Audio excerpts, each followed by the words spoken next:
Hi, my name is Rachel. Welcome back to my channel.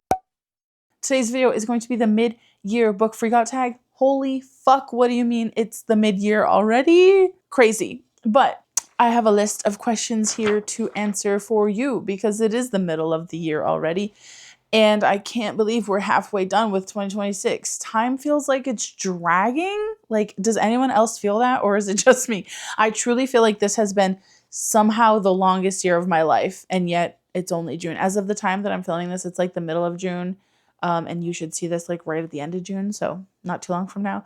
But after June is over, we're like officially smack dab in the middle of this year already. And I'm my flabbers are gasted. Okay. I am going to do the mid-year book freakout tag. This tag was originally created by Chami from Is That Chami, as well as Earl Grey Books. I will link both of them down below.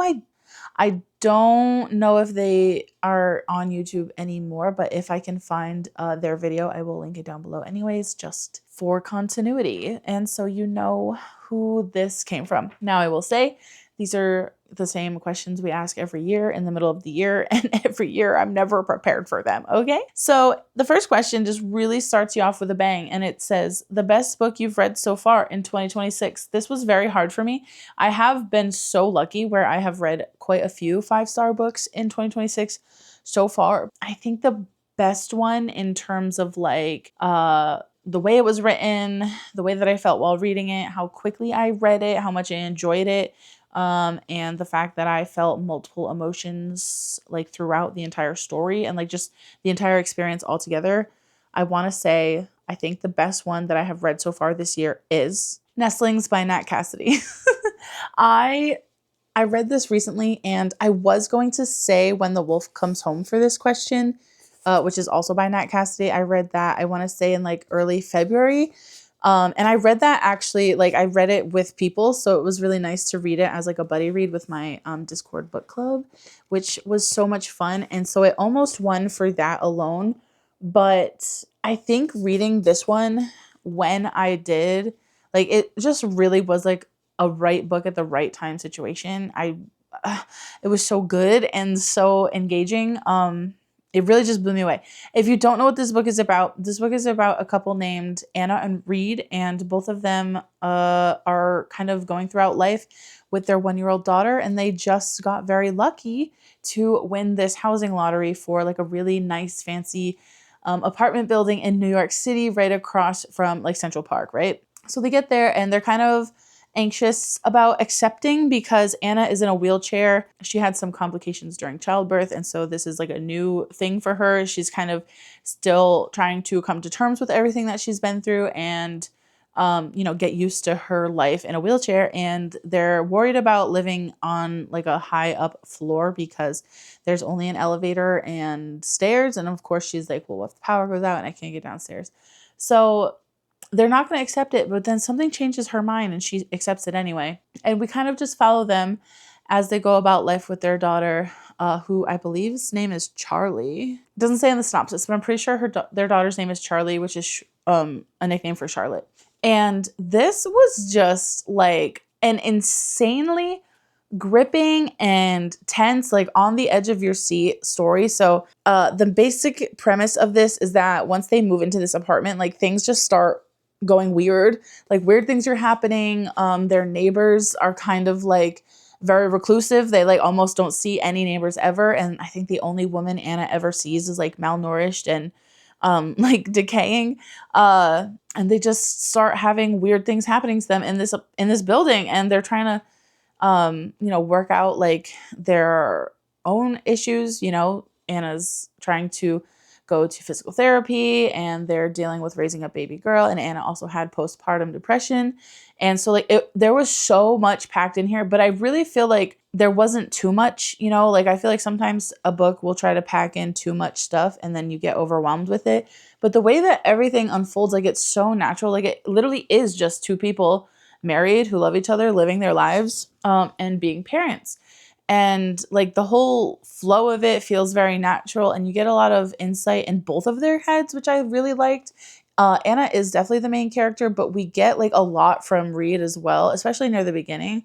And it's kind of just nice to see like both of their thought processes as they're like moving into this place and dealing with these weird things and like, you know, stuff like that. So Nat Cassidy just really always hits it out of the park for me. And I really like the way that he like represents women. Like you can tell that he is so like careful to make sure he's doing a good job.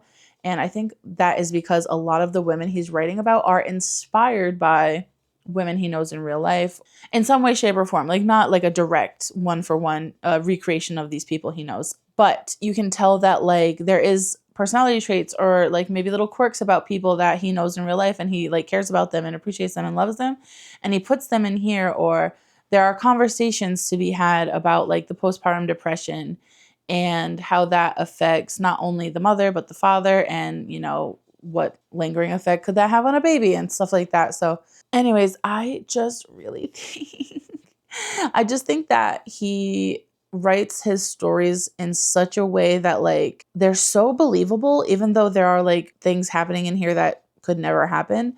But like the manner of them and like the way that everything is laid out and set up, like it's just so easy to picture yourself like in that situation, because the main characters just feel like real people.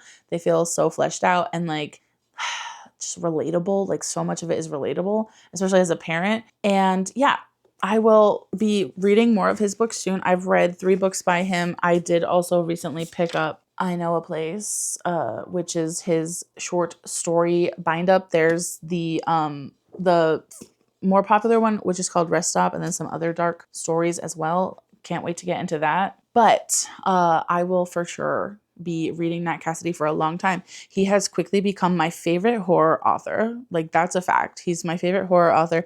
I really haven't read too much horror, but I mean, I feel like I've read enough from enough of a variation of authors that I can confidently say Nat Cassidy is my favorite horror author from now on.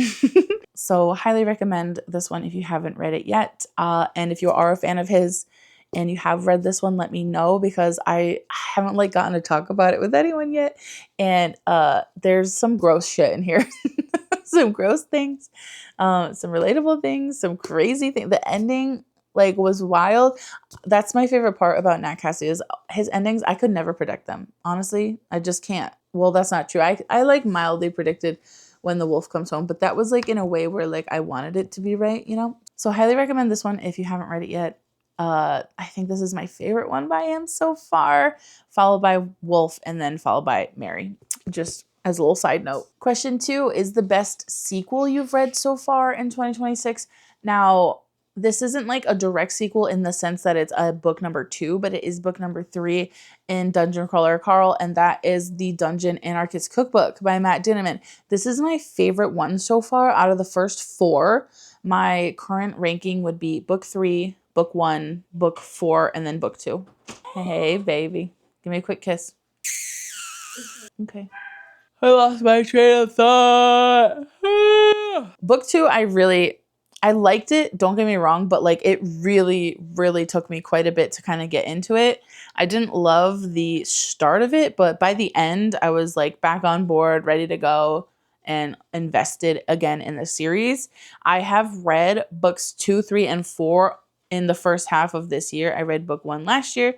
So I am making good progress in the series. I know a lot of people would read the series much quicker than me, and probably be able to read like 1 book a month or maybe more than 1 book a month in a series, but that's just not how I roll. So here I am. This is the best sequel I've read so far this year. I don't want to spoil what this one is about, but I'm sure you know what Dungeon Crawler Carl is about by now. I'm not going to waste my breath and explain the first one, but I will say that there is an interesting dungeon system in this one that involves trains, and I really thought it was so like unique the way that the floor of this dungeon was laid out, and I liked some of the side characters we get to know more in here, and I just think that like the side characters are becoming more prevalent, and we're learning more and more about like the main characters as well, but we're also learning more about some of the kind of like overarching plot, like where we only get tidbits throughout the first couple books, but like now the like background plot of like the like politics and stuff is kind of coming more into play. But I really, really liked this one. I did also really like book 4. Like it is very, very close in the ranking. Like there's not big gaps between them at all. They're all either 4 or 5 stars. So it's just, it's very close call. But this one I think is my favorite so far. And I need to start book 5 soon. I've read 4 of them now. I really want to get to book 5. I do own all of them, including the new one. I already bought that as well. So this is a series that is like so near and dear to my heart just because like it is just pure fun. And I just feel like this reminds me of what I love about reading. What I love about reading is escaping into a different world, having a laugh. Maybe you get a little teary-eyed. You're rooting for people. You're like, you know, excited about the action. You like the politics. Like it's just, there's not a single thing about this that like I don't enjoy when I'm reading it. Like literally when I'm reading it, these books just fly by. Like they're just so much fun. It's literally like eating candy. Like I'm just having a blast. Can't wait for the next bite, you know? Like it's just so fun. I just love it. It's just so fun. So this is definitely like the best sequel in a series that I've read so far this year. Question 3 is a new release that you haven't got to yet this year, but you want to. And I'm going to pick The Red Winter by Cameron Sullivan. First of all, the stunning cover. Like this art, like what is that thing? That thing is so fucking cool. If I ever saw that in real life, I would cry tears of awe. Like it's so stunning. I don't actually really know much about this one at all. The back says a devastating love story, a bewitching twist on history, a blood-drenched hunt for purpose, power, and redemption. History. Is this historical fantasy? Okay, I'm going to read the synopsis now because I don't remember anyone telling me this has anything to do with history. But yeah, let's find out what it's about together, okay? In 1785, Professor Sebastian Grave receives the news he fears most. The terrible beast of Gévaudan has returned, and the French countryside runs red in its wake. Sebastian knows the beast, a monster slayer with centuries of experience. He joined the hunt for the creature 20 years ago and watched it slaughter its way through a long and bloody winter. Even with the help of his indwelling demon, Sarmadel, who takes payment in living hearts, it nearly cost him his life to bring the monster down. Now, 2 decades later, Sebastian has been recalled to the hunt by Antoine Avenel de Aucerny? This is a French name. Fuck. Antoine Avenel d'Aucerny, maybe? Dorson, an estranged lover who shares a dark history with the beast and a terrible secret with Sebastian. Drawn by both the chance to finish the beast for good and the promise of a reconciliation with Antoine, Sebastian cannot refuse. But Gévaudan is not as he remembers it, and Sebastian's unfinished business is everywhere he looks. Years of misery have driven the people to desperation, and France teeters on the edge of revolution. Sebastian's arcane activities, not to mention his demonic counterpart, have also attracted the inquisitorial eye of the French clergy, and the beast is poised to close his jaws around them all and plunge the continent into war. Cameron Sullivan tears the heart out of his story. With his darkly entertaining retelling of the hunt for the beast of Gévaudan, lifting the veil on the hidden world behind our own, it reimagines the story of Europe from Imperial Rome to Saint Jehan d'Arc. I didn't know Joan of Arc's real name was Jehan. The madness of Gilles de Res. What? These are French words and I can't do it. And the beast is poised to close his jaws around them all and plunge the continent into war. It says at the bottom, it's reimagining the first flickers of the French Revolution. First of all, I didn't know this was about France, okay? That fucking synopsis, wow. I'm so intimidated. I'm so scared to read it. But that thing is cool as hell, even though I think that is probably the thing that they need to kill. But this just came out recently, and I really want to read it. I am fighting a slump so badly right now, but I'm trying to avoid chunky fantasy because I'm like, okay, I'm fighting a slump, so that's not going to help me. But this one is calling to me, okay? I've heard nothing but good things about it as well. I've heard so many people say that it's like literally so amazing. So I just don't know what I'm waiting for, clearly. Question number 4 is your most anticipated release for the second half of the year. And I am more than excited to say The Wolves of War by John Gwynne. This is a new series from one of my favorite authors, like literally of all time. He wrote the Bloodsworn trilogy and he wrote The Faithful and the Fallen, which are like two of the greatest, most epic fantasy books I've ever read. Like those series are just like his mind is crazy. The things that he thinks of, the things that he writes in those books, the themes, the friendships, the found family. I am so excited for a new book from him. I'm so excited I could cry. I could actually cry. I literally am tearing up. I love his books like so much. Even the books that I'm not giving 5 stars, like that doesn't take away from like that I love them. Like I think I've given almost all of them 5 stars and then the rest have been like in the 4s, you know? Like they're just there's just something magical about how big his worlds are. Like when you really think about it, if you were to write on paper like everything that happens, like bullet points like in the world, like the places, the people, like the scope of it is enormous. And I just can't believe that he creates all of that in his mind. Like he's a genius. He is a genius in my opinion. I think he's so fantastic. And from what I know about this book, which is very, very little, I think that it is kind of like an homage to his daughter Harriet. I think I'm literally getting that from like the first 2 sentences of the blurb. I haven't read the blurb. I don't know what it's about. I don't care what it's about. I'm going to read it. The cover is super sick. Love the cover. I can't decide if I'm going to pre-order it or if I'm just going to go pick it up on release day at Barnes & Noble because I probably will start. Oh my God. Do you think it's on NetGalley? Do we think I could get approved for it on NetGalley? I did get an arc of the last Bloodsworn book, like the final one in the trilogy. So like I could maybe get an arc of this, right? You guys, I'm so excited. I think I'm going to cry. I think I'll cry if I get the arc and I'll cry if I don't get the arc. Like actually, I'm so excited. You don't understand how much I love John Gwynne. I would ride or die for this man.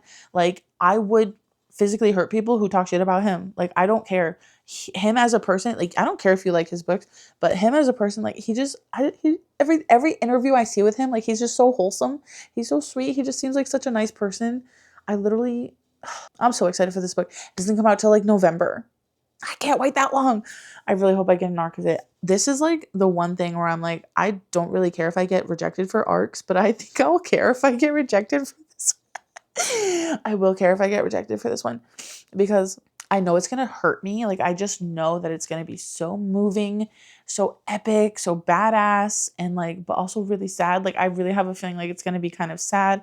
I think there's going to be lots of themes of like family in it is what I'm getting from. I've literally read 3 sentences of the synopsis and I was like, that's enough. I don't want to know anything else. I trust him wholeheartedly. He could literally hand me a book with no title and no cover. And I'm like, okay, great. I'm going to read it. Like, that's just it. It just is what it is, John Gwynne. Okay. Like we're besties. Like I will read whatever you write. Okay. I'm so excited.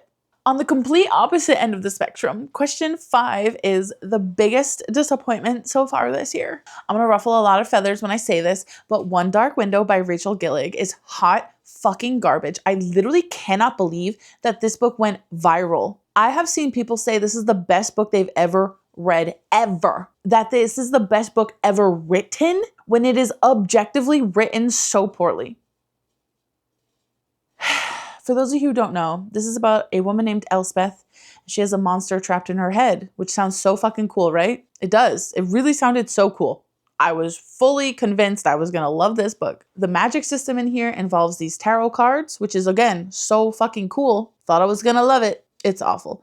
The reasons I didn't like this. Well, first off, the names were literally like fantasynamegenerator.com, typesofTrees.com.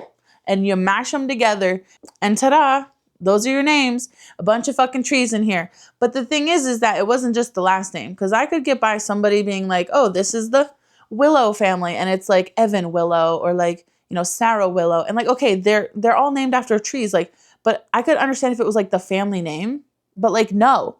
Not only was their last name, the family name, a tree, but their first names were different trees. So there was a guy whose name was Ren Elm, one word, Ren Elm, yew. So Ren Elm tree and a yew tree. And his name was Ren Elm Yew. And then not only was his name Ren Elm Yew, but they called him Elm for short, which is, again, a different tree. So why not just call him Elm in the first place? Why did you name him Ren Elm when you could have just called him Elm? Also, the romance in here, zero chem, no chem, not a chem to be found. It was so bland. It was so bland. And like, I'm so disappointed in people who recommended me this. I am so disappointed in you. I'm not angry at you, but I am so disappointed that people recommended this book to me. I'm so disappointed that this went viral. Like, the author seems like a good person from what I can tell. Like, she seems nice. She seems funny even, like, on her stories and stuff. Like, I've seen her make funny anecdotes and whatnot. But, like, I'm sorry. This felt like a first draft. It was not good. I'm so sorry. There were almost no descriptions. I don't know what the world looked like. I don't know what their clothing style was. I don't know if it was like modern day or medieval. I don't know if it was like a combo of the two. I don't know how big the world is. Like, there's any descriptions that we get in here are so mild and bland that my mind glazed right over them. It also just felt really clunky. The writing style itself was just really jolting and jarring. Like, I literally felt like I was hitting the brakes like every 3 sentences because it just made no sense. There was no flow to the writing. So, like, that really made it hard to get through. The characters were boring. That really made it hard to get through. The main character has zero personality. What is there to know about her? She has a monster in her head. That's her whole personality. She doesn't like anything. She doesn't like colors. She doesn't like flowers. She doesn't have a fucking hobby. Like, what? She doesn't have a hobby. She has a monster in her head, which is some forbidden magic that no one can know about. So she doesn't socialize with anyone, but she doesn't have a hobby. So she's just sitting there fucking twiddling her thumbs, staring at the trees all day. Like, I need to know, what does Miss Girl have going on other than the fucking monster in her brain? She's so boring. So fucking boring. Oh my God. Literally so boring. There's also like 4 different plots happening at once, and I don't know why they're connected. I don't know how. I don't care. Nothing was explained to me. I just literally don't give a shit. I won this book and the sequel in a giveaway. I don't even care. I'm not going to read. I own the sequel. I don't give a I wouldn't even use it to make fire if I was freezing to death. I'm getting rid of them. I'm going to donate them. Someone else can fucking have them. This book is so bad. And I'm so disappointed in what disappoints me the most is that I think it's so hyped that, like, I just had this expectation that it would at least be well written. And I'm just really afraid. I'm really afraid for the general public because I feel like quality is going down. We're more concerned about quantity. How fast can these authors pump out books that are going to go viral? But, like, why did it go viral? Like, what? There was nothing really unique in here. Like, I mean, the magic system was the most unique thing, but, like, it wasn't really explained that well, and it also didn't make any sense, and we didn't get enough of it for it to even be, like, for it to even make up for the fact that everything else was boring and stupid. Like, I'm just really concerned that this is the quality that people are saying is, like, the best thing they've ever read, and I'm just like, what does that mean for the future of publishing? I'm having, like, an existential crisis right now because I cannot believe that this book, the words that I read, the story that went into my brain, I cannot believe that those people read the same thing I read and were like, oh my God, this is the most magnificent thing I've ever beheld with mine own eyes. Moving on. We're going to stop talking about it now before I get angry again. Question 6 is your biggest surprise so far this year. And for that one, I'm going to say You Did Nothing Wrong by C.G. Drews. And I have read books by them before, which have both been YA sort of botanical horrors. And I really liked those. I liked them a lot. But there was always just something missing that prevented me from saying it was like a 5-star or a favorite, But, like, I still really love them. I think they're well written, great characters, diverse, great representation. Like, I think they're amazing books, but there was just something that was preventing it from getting a 5 from me. But then I read this one, and this is their first foray into adult horror. Like I said, the other 2 were YA. And the reason that this took me by surprise is because the writing style is completely different. In their other 2 YA horrors, they're very, like, flowery and whimsical. And, like, this does have a little bit of that, classic touch that C.G. Drews puts in where it's like a little melancholy whimsy. And it does have that touch, but, like, the writing style is more to the point. I was also really surprised at this, like, mother-son relationship that we get in here. It felt so realistic. Like, as a mother, like, the the way that this mother interacted with her child and like thought about her child and everything like that. Like I was like, wow, this like feels really genuine and really real. And I was just very shocked at how quick I flew through this. And I gave this one a 5 stars. So if you don't know, this is about a woman named Elodie and her son Jude, who has autism. And basically it's about, she marries a man and it's about the two of them like assimilating into him and with him into a family unit, right?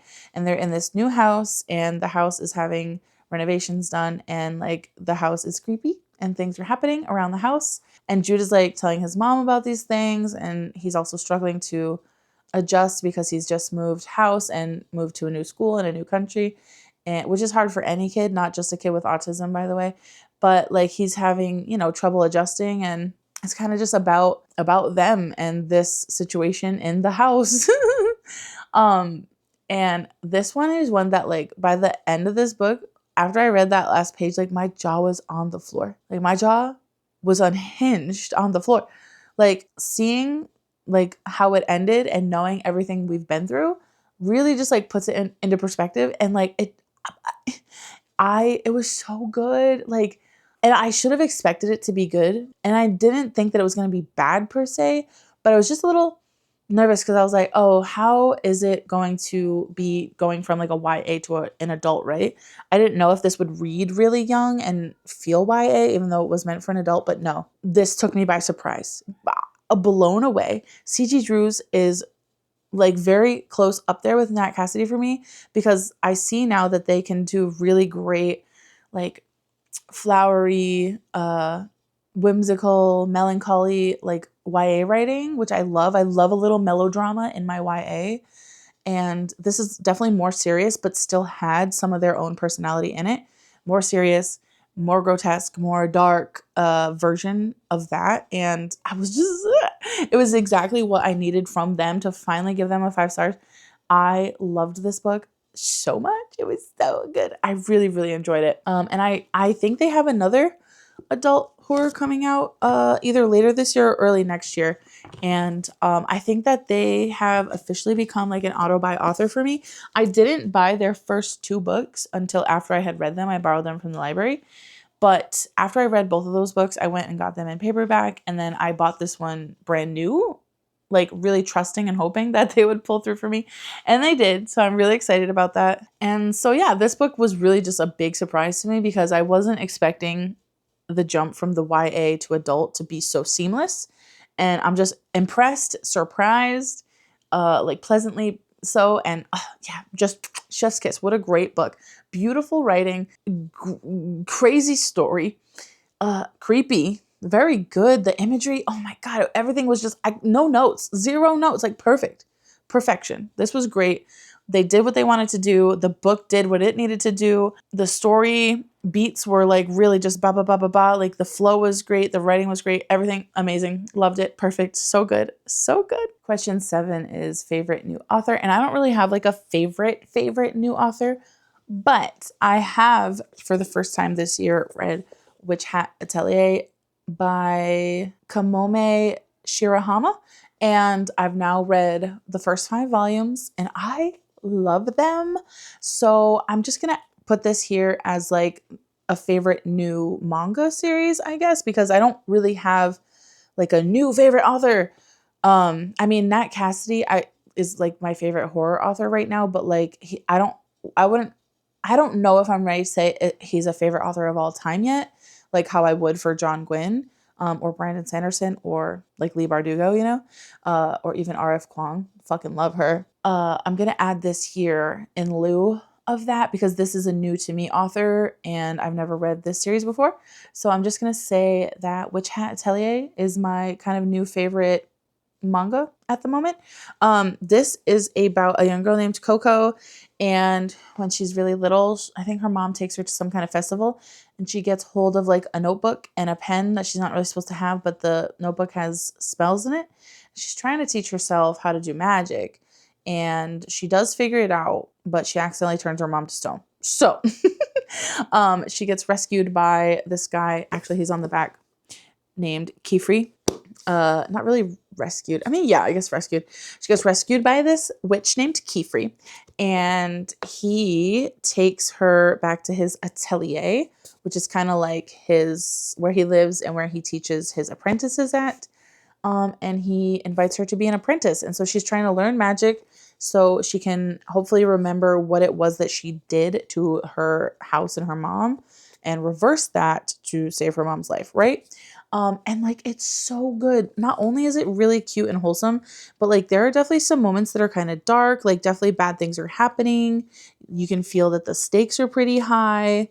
But not only that, like the art style, oh, the art style is so whimsical and detailed, so much detail in these tiny little like black and white photos. Like I'm so obsessed. Like, and also I just think there's a lot of uniqueness in the way that some of these pages are laid out, the way that the story is told. Like, oh my God, I just really love it. Let me see if I can find a really beautiful page for you here. Here's like a really great like landscape, like just to show you the level of detail. Like it is so detailed. It's so beautiful. Like so much effort is being put into this. Even if you just look at the cover, like how cute is she? She's so cute. I love their little outfits and their little witch hats, and it's just super cute. Let's see. I want to find a really like whimsical, pretty one for you, but I don't want it to be too spoilery. Ah, here's a good one. Look at this tree. Like the detail, the whimsy. It's so beautiful. Like oh, this artist's mind is crazy. Absolutely stunning, lovely, imaginative, beautiful. There's also a dragon. Like hello, there's a dragon at the end. Literally so cool. I love this book so much. Oh, here's a really great colored illustration inside the cover. So there's a glare. There's a glare, but can you see? Hopefully you can see that. But oh, it's so beautiful. I love it. It's so whimsical. It's really like one of the most whimsical books I've read in quite a long time. Oh, here's a great one. Look at her. Look at this girl. Look at her and her little beauty.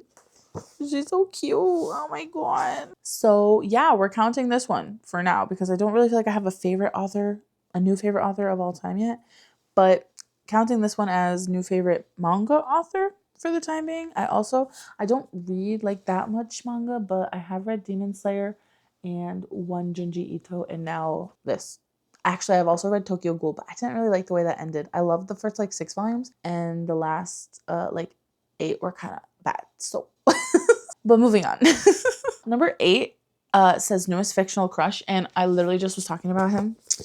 I love Kefri. Like, I don't know what it is about him, but he's kind of cute, and he's also kind of fucking crazy. I don't know if he's gay or not. That's okay. I'm gay too. It is what it is. It's all love. But I don't really get like crushes unless it's a woman. But I haven't really read too many fantasy books yet with like really great women in them. So we're just gonna go with Kefri for now, because like in some of the other volumes I've read, because you know we're on like I'm already up to 6 now, but he gets real aggressive. It's really like psycho. He's kind of crazy and I like it. So yeah, he's great. I think he might be gay, but that's okay. I still love him. It's a platonic crush. Number 9 is newest favorite character, and I want to say Mordecai from the Dungeon Crawler Carl series, because I read book 1 last year, and he does play a role in book 1, but his role changes and becomes more relevant in books 2, 3, and 4, which I've read all of this year.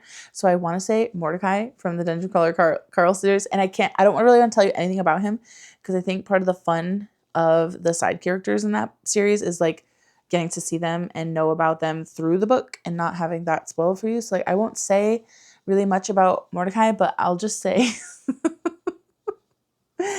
Mordecai could get it in any way, shape, or form. If you know, you know.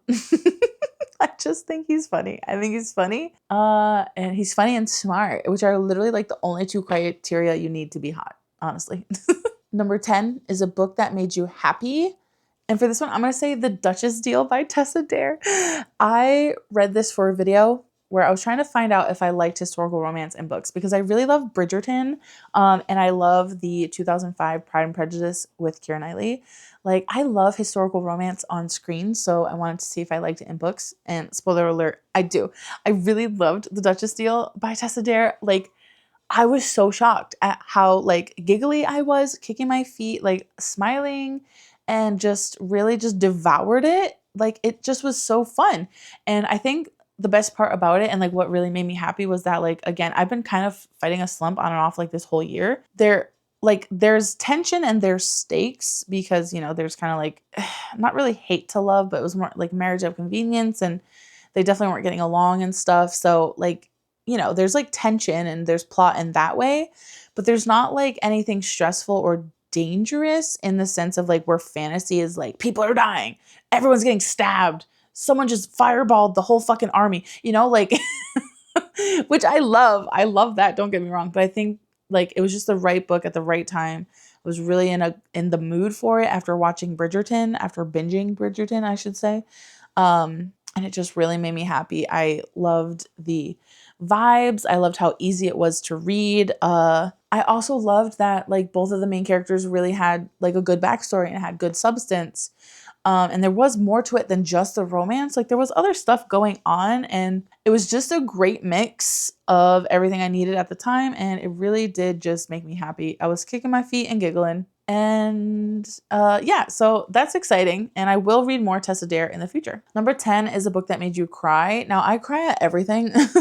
I get teary-eyed when I have like happy tears, or, you know, teary-eyed for like sad things when I feel bad for other people. So I could have picked almost any book for this, really.